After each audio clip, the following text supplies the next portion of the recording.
Enquanto as crianças se deslocam, eu quero convidar a igreja para abrirmos juntos em Mateus capítulo 28. Mateus 28.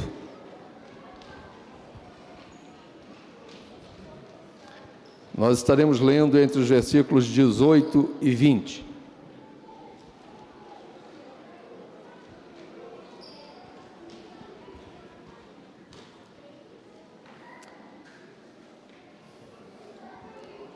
A palavra do Senhor nos diz assim, Mateus 28, versículos 18 a 20. A grande comissão. Jesus, aproximando-se, falou-lhes, dizendo: toda a autoridade me foi dada no céu e na terra. Ide, portanto, fazei discípulos de todas as nações, batizando-os em nome do Pai, e do Filho, e do Espírito Santo, ensinando-os a guardar todas as coisas que vos tenho ordenado, e eis que estou convosco todos os dias até a consumação do século. Os irmãos, quem nunca ouviu dizer, ou até mesmo quem nunca falou, missão dada, missão cumprida. Grande parte aqui já experimentou, já ouviu ou já falou. E possivelmente já tenha cumprido algumas missões. Este texto está na última parte do Evangelho de Jesus Cristo, segundo registrou Mateus, o evangelista. Jesus está aqui trazendo orientações finais para aqueles que ficariam dando continuidade à sua igreja na face da terra. Mas para que a gente possa entender isso, é preciso olhar para trás e pensar por que Jesus estava ali presente e estava orientando a sua igreja. Imaginemos um mundo perfeito. Quando Deus fez Adão e Eva, assim era o mundo, sem pecado, de plena intimidade com Deus, de comunhão com o Senhor, de alegria, de paz, de bondade, longanimidade, fidelidade, mansidão, domínio próprio, eram plenos porque não havia o pecado. Não havia a obra da carne, não havia tudo aquilo que nos afasta de Deus. Todavia, o homem desobedeceu a Deus e pecou. O pecado entrou no mundo, nos afastou do Senhor. E naquele momento, em Gênesis 3,15, Deus faz uma promessa de restauração da humanidade, em busca da perfeição. Deus poderia, no estalar de dedos, trazer a perfeição de volta, mas ele preferiu usar aqueles a quem ele havia criado para glorificar o seu nome, para serem instrumentos deste retorno à presença de Deus, da perfeição, à restauração plena do homem. E então ele faz a promessa que do filho da mulher ele traria um menino que pisaria a cabeça de Satanás, vencendo a morte, vencendo o pecado e trazendo-nos então a nossa restauração espiritual e de comunhão com o Senhor. Toda a escritura do Antigo Testamento, a partir de Gênesis até Malaquias, o último profeta, Deus vai usar cada um daqueles com Cristo no centro dessas palavras e dessas profecias, para mostrar que haveria de vir aquele, por meio de quem esta restauração seria então realizada de maneira plena, absoluta, eternamente. Ele nasce por obra do Espírito Santo, por meio da Virgem chamada Maria. Jesus Cristo agora está entre nós, o Emanuel, o Deus conosco. Ele prega a palavra, ele vive o amor de Deus entre nós, ele é traído, ele é preso, ele é morto, ele é crucificado na cruz. Ele vive o que nós vamos ouvir dentro de alguns minutos, as suas feridas. O coro masculino vai cantar, vai falar sobre essas feridas. Ele derrama o seu sangue, ele entrega o seu corpo por amor a nós, para perdoar o pecado, mas não permanece morto, porque ao terceiro dia ele ressuscita, trazendo-nos a prova de que ele é a vida, e ele é maior que a morte, ele vence a morte. Agora ele está à direita do Pai, intercedendo por cada um de nós, mas ele, como um filho de Deus e Deus onipresente, ele está aqui entre nós. Por isso nós oramos em o nome de Jesus. E se não fosse a presença viva dele aqui entre nós, o que estaríamos fazendo aqui? precisaríamos estar aqui. Mas estamos em nome do Senhor Jesus, por meio do Senhor Jesus, glorificando ao Pai, que está no céu, mas também entre nós. Este Jesus que ressuscitou, ele agora está entre seus discípulos, trazendo essas últimas orientações, comissionando, dando uma missão conjunta para que eles, e não somente aqueles de 2000 anos atrás, mas todos aqueles que viessem a crer em seu nome, e nós estamos incluídos neste grupo. Glória a Deus por isso, graças a Deus por isso. Nós estamos comissionados a pregar este evangelho, a falar daquele amor original, daquela perfeição, daquela comunhão e intimidade. Só que isso tem mais do que um custo de sair de casa e vir no domingo pela manhã à igreja. Isso faz parte. Mais do que o custo de ensaiar para cantar, e cantar tão bonito como o coro masculino está cantando outro, e tantos que participam do culto. O maior custo, o maior preço foi o sacrifício de Cristo na cruz. E vocês já me ouviram falar ao longo dos meus 27 anos de convivência com a IPN, esta cruz representa aquela, embora bonita, bela, simpática aos nossos olhos com a sua iluminação, bem posicionada, segundo a arquitetura e o design de ambientes, mas aquela cruz era ensanguentada. Foi nela que ele foi pregado. Isso não é uma história somente, é uma história com H maiúsculo, real, verdadeira, e por nós. Ali naquela cruz, Cristo provou, mostrou qual seria o nosso papel. O nosso papel, ao lermos o texto de Mateus 28, é pregar o evangelho. É pensar naquele parente, quer dentro da nossa família, da intimidade do nosso lar, que está distante de Deus.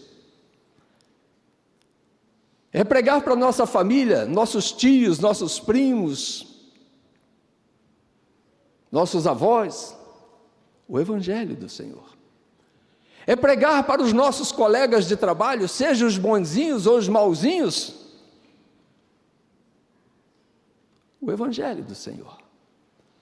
É pregar para os nossos colegas de escola, sejam vocês crianças, pré-adolescentes, adolescentes, jovens, sejamos nós idosos na terceira idade.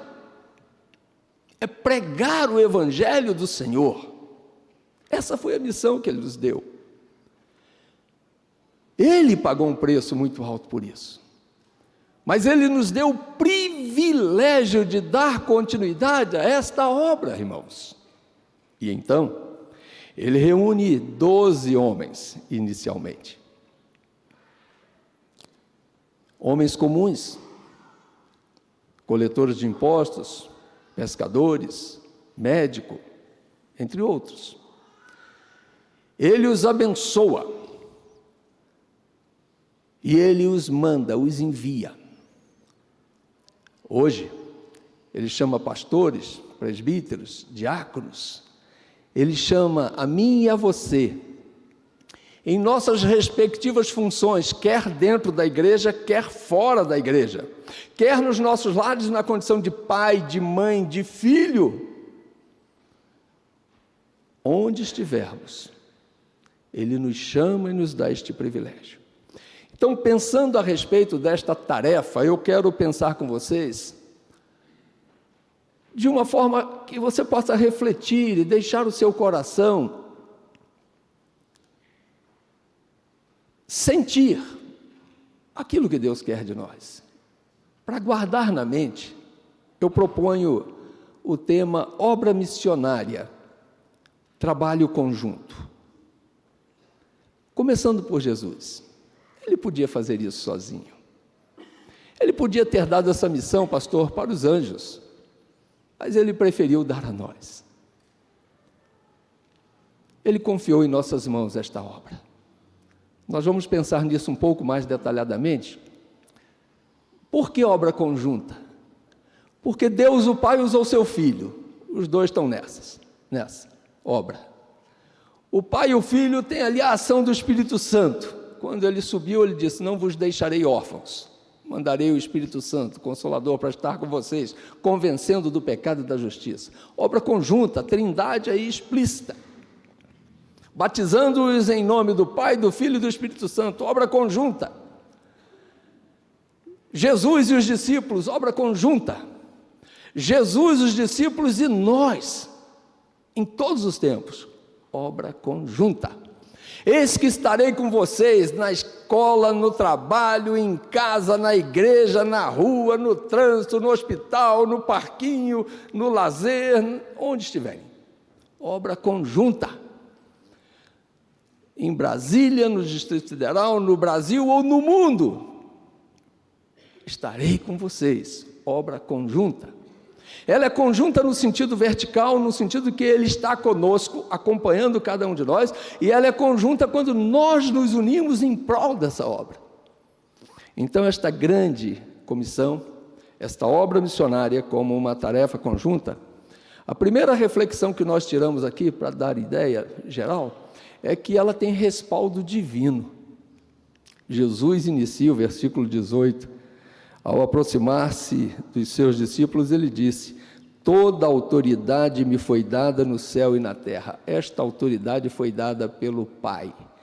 Este é meu filho amado, disse o Pai, no momento do batismo de Jesus, em quem me comprazo, em quem tenho grande alegria, sobre quem eu coloco a minha autoridade para fazer a minha obra.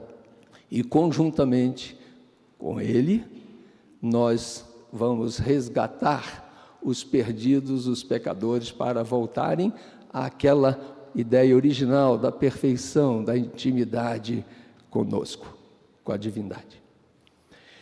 Jesus reconhece e registra toda a sua autoridade dada pelo Pai. E ele diz: toda a autoridade me foi dada, eu recebi dele. E então agora eu posso dizer. E Jesus disse, por exemplo, vou usar só o Evangelho de João: eu sou o pão da vida, a luz do mundo, a porta, o bom pastor, a ressurreição e a vida, o caminho, a verdade e a vida, a videira verdadeira. Esta autoridade fez do Filho de Deus entre nós aquele que viria para alimentar, iluminar, dar-nos a possibilidade de entrar na presença do Pai, de nos pastorear, de dizer: eu sou a ressurreição e a vida, aquele que crê em mim, ainda que esteja morto, viverá. Meus irmãos, a importância da pregação do Evangelho, a gente às vezes não leva em consideração, e nós estamos deixando muitas vezes o tempo passar. Tanto que Isaías vai dizer: buscai ao Senhor enquanto se pode achar, invocai enquanto está perto. Tanto que Paulo, ao mandar suas cartas, vai dizer que pregue a tempo e fora de tempo, mas pregue o Evangelho. E às vezes a gente vai deixando. Essas afirmações de Jesus, este reconhecimento da autoridade de Jesus, dada pelo Pai, ela é vista até pelos algozes de Jesus. Naquele momento em que ele é crucificado, a terra treme com um terremoto, escurece o céu, os mortos são ressuscitados, e o centurião e a sua guarda, e você pode encontrar isso ali exatamente após a crucificação de Jesus. Ele vai dizer: verdadeiramente este era o Filho de Deus. Ele coloca no passado o verbo, mas nós podemos agora, pelo nosso entendimento, dizer: aquele era e continua sendo o Filho de Deus. Este que morreu na cruz é o Filho de Deus. É sobre ele que nós pregamos. Lembram-se quando Jesus questionou aos seus discípulos: quem dizeis que eu sou? Pedro, na mesma hora, o afoito discípulo ali, ele diz: tu és o Cristo, o Filho do Deus vivo. Nós não temos dúvida disso. Nós que já somos batizados, já fizemos profissão de fé, nós temos dado esta pública profissão de fé. Creio no Deus Pai, no Deus Filho, no Deus Espírito Santo. Eu sei que Ele tem essa autoridade, Mas nós não podemos parar aí, nós temos que continuar cumprindo a missão, e a missão que Jesus nos dá aqui agora, nós vamos entender que é ir e pregar o Evangelho, fazer discípulos em todas as nações. Então, entendendo este trabalho, esta obra missionária como um trabalho conjunto, nós podemos entender que nós temos o respaldo divino e esta autoridade dada por Deus, a Jesus Cristo e a sua igreja, para a glória do seu nome, e se não fosse o Senhor, nós não iríamos a lugar nenhum. E uma segunda questão, uma segunda reflexão, é que esta grande comissão, esta obra missionária, possui um objetivo bem definido: fazer discípulos. Teólogos, estudiosos, comentaristas, biblistas, têm discutido aqui onde está a ênfase do verbo imperativo. É muito comum nós ouvirmos que a grande comissão de Jesus é o ide, mas tem se defendido que a grande comissão é o fazer discípulos, porque muitos estão se prendendo que se eu tiver que fazer discípulos, eu tenho que ir. A igreja tem acompanhado comigo e tem orado por mim e pela Martinha. Nós estamos numa fase de preparação. Se Deus assim permitir, se a agenda for concluída como está prevista, final de junho nós seguirmos para Portugal, para a cidade de Pombal, distrito de Leiria, em Portugal, onde estaremos ali plantando uma igreja, evangelizando aquele povo que já foi berço de cristianismo, hoje está cético, distante. Uma sociedade ateia, um povo ateu, humanista, materialista, não quer nada com Deus, muito menos com a igreja. Todavia, quando nós olhamos que este objetivo é fazer discípulos, e de, portanto, fazer discípulos de todas as nações, nós precisamos entender que fazer discípulo é levar as pessoas àquela vida perfeita de comunhão com Deus, Pai, Filho e Espírito Santo. É que é levar a pessoa à restauração da sua vida espiritual, a ter uma vida de intimidade com o Senhor, ainda que nesta terra não se alcance, tanto que o apóstolo Paulo, o grande missionário da igreja primitiva, diz: miserável homem que sou, aquilo que eu gostaria de fazer, que eu quero fazer, eu não consigo, e aquilo que eu não quero, eu acabo pecando e fazendo, contrariando a Deus.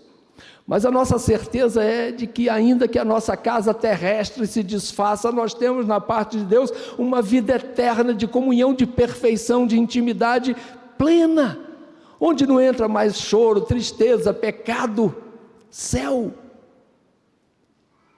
Nós estamos aqui hoje de passagem.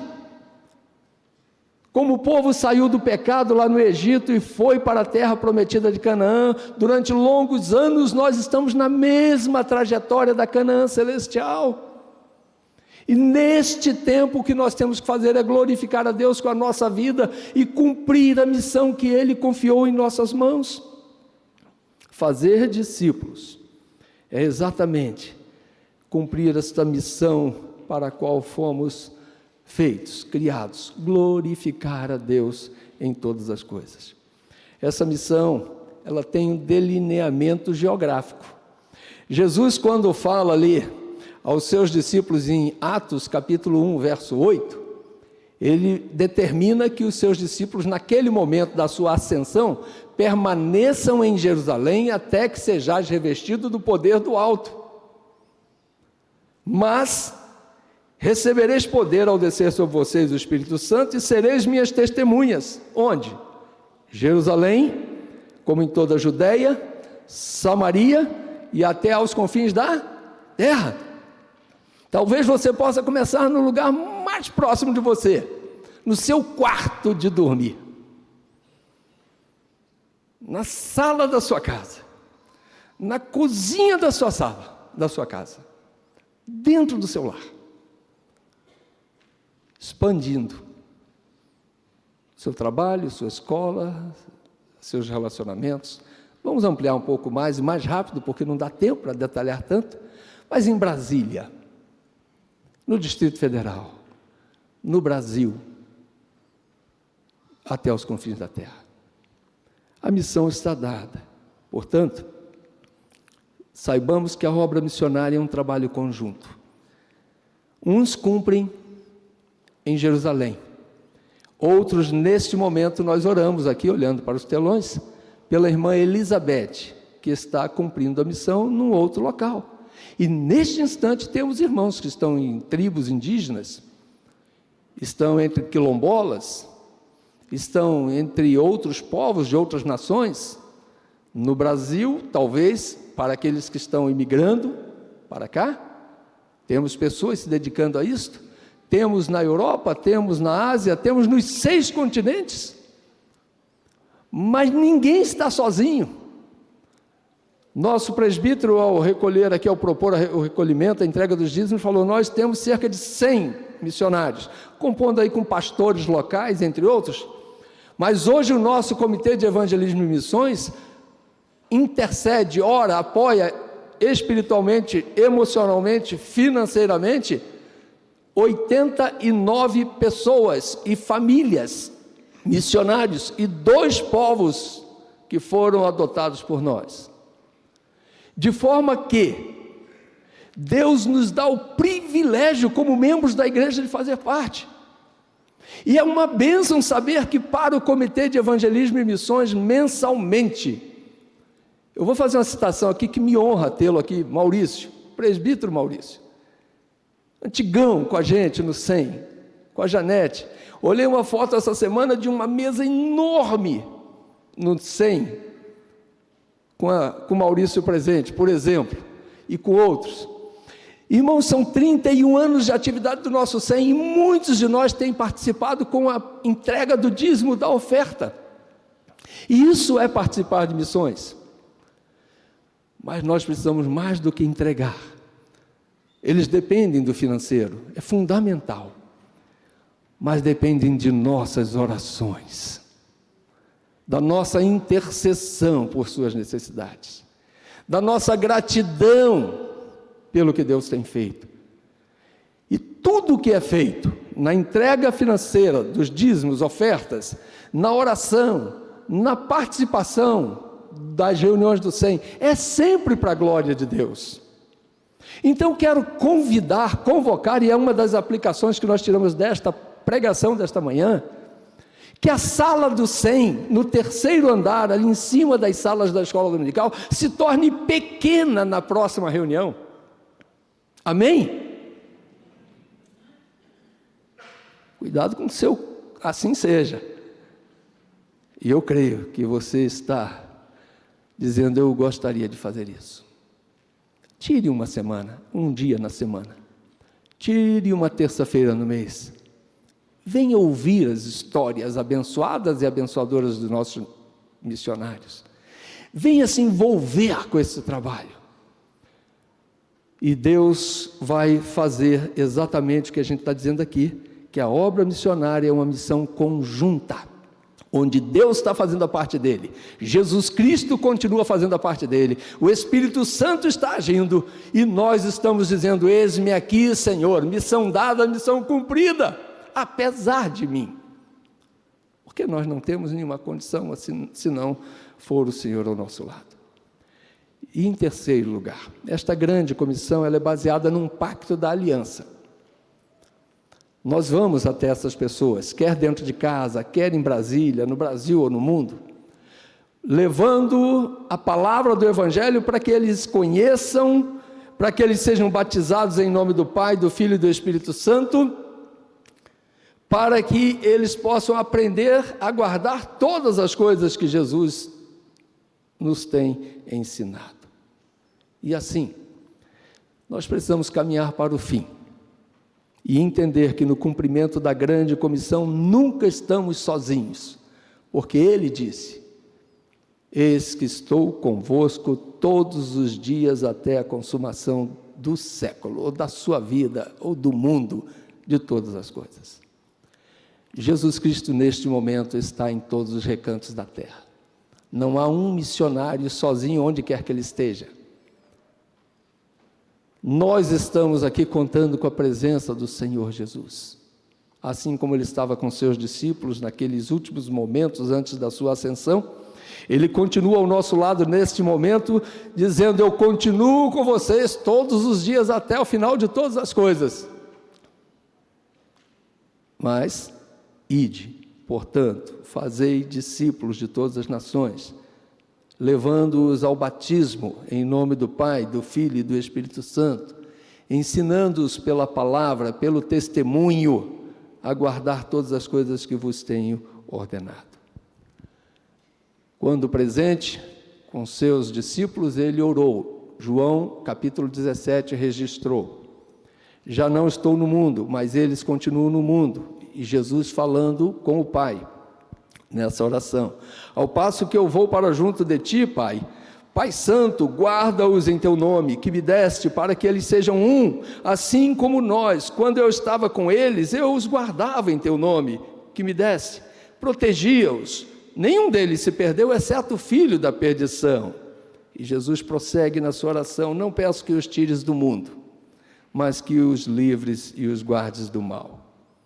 Assim como tu me enviaste ao mundo, também eu os enviei ao mundo, a partir de suas casas para todo mundo. Não rogo somente por estes que estão aqui comigo, Jesus disse, e ele falou o meu nome e o seu nesta frase, mas também por aqueles que vierem a crer em mim, por intermédio da sua palavra. E tem uma razão, uma finalidade embutida aqui muito clara: a fim de que todos sejam um, e como és tu, ó Pai, em mim e eu em ti, também sejam eles em nós. E para fechar com chave de ouro, Jesus diz que eles sejam um em nós, com a finalidade para que o mundo creia que tu me enviaste. É a nossa unidade com Deus, Pai, Filho, Espírito Santo. E a nossa unidade é a partir dela, por meio dela, que o mundo verá a glória de Deus. Reconhecerá Jesus como Salvador, abrirá o seu coração e será salvo por Cristo. Então, meus irmãos, isso não é de hoje. Lembram-se que eu fui lá em Gênesis, que eu disse que toda a escritura do Antigo Testamento era voltada para Cristo? Isaías, o profeta, capítulo 65, verso 8, é usado por Deus para fazer o seguinte questionamento: depois disto ouvi a voz do Senhor que dizia: a quem enviarei? E quem há de ir por nós? Se essa pergunta fosse feita aqui agora, e eu creio que ela é viva, como palavra viva, está sendo feita, e ela não foi feita apenas historicamente nos dias de Isaías, ela continua sendo feita para a igreja em todos os tempos.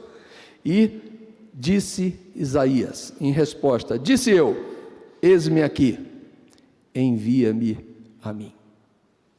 Se fosse lá no quartel onde eu passei, e alguns colegas aqui passaram durante muitos anos, que posição nós estaríamos neste momento? De sentido. Talvez com uma prestação de continência: eis-me aqui, envia-me a mim. Ele é o general dos generais, Ele é o Senhor dos senhores, Ele é o Rei dos reis, Ele é o nosso Pai que fala isso com amor, Ele é o nosso Deus, Criador dos céus e da terra, e Ele nos dá o privilégio, apesar de nós, irmãos, de sermos usados para a glória do seu nome. Obra missionária, um trabalho conjunto, missão dada em o nome de Jesus, que Ele nos capacite. Amém.